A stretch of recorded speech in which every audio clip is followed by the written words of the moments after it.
Hey everyone, welcome to another episode of For Such a Time as This. I've been reflecting on those passages in Scripture where the people of God are forced into a time of social distancing.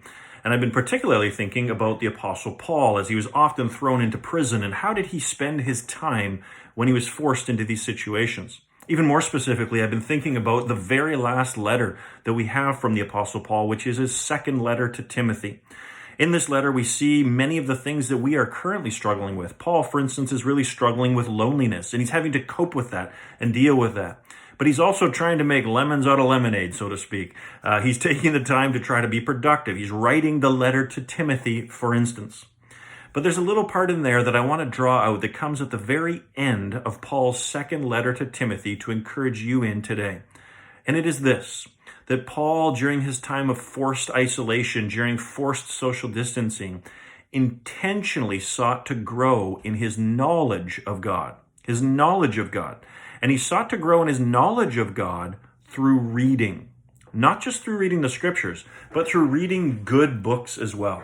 So there's this little tiny verse at the end of 2 Timothy chapter 4 and verse 13 where he says to Timothy, "When you come, bring the cloak that I left with Carpus at Troas." He's cold, he wants his cloak. "Also, bring the books, and above all, the parchments."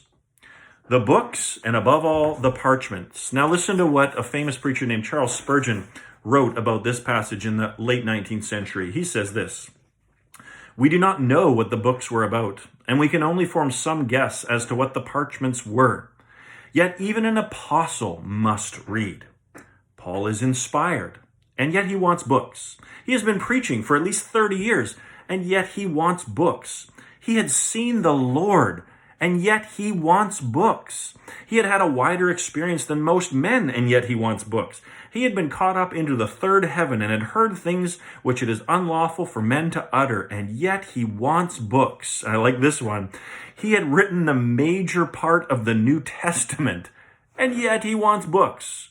Then Spurgeon says, "You may get much instruction from books, which afterwards you may use as a true weapon in your Lord and Master's service. Paul cries, 'Bring the books,' and Spurgeon says, 'Join in the cry.'" And that's exactly what I want to encourage you today as well, is there's a place for grieving and lamenting what we're in. There's a place to try and be productive, but there's also a place to just grow in your knowledge of God. So don't just spend all your downtime watching Netflix. There might be a moment for that, but take some time to grow in your knowledge of God. And let me recommend quickly 3 books to you, particularly if you're looking into Christianity, but for anyone, a book by Timothy Keller called The Prodigal God. Then secondly, we just come out of Easter. Why not pick up this excellent book by N.T. Wright called Surprised by Hope? I don't agree with everything N.T. Wright says, but in this book, it is excellent, all about the resurrection. He is amazing on this topic. And finally, pick up J.I. Packer, Knowing God, a tremendous classic on growing in your knowledge of God. Libraries may not be open and things like that, but we still have Kindle. Amazon delivers within just a couple days to your house. So why not take some time during this season of forced social distancing and grow in your knowledge of God? Grow in your knowledge of God through reading.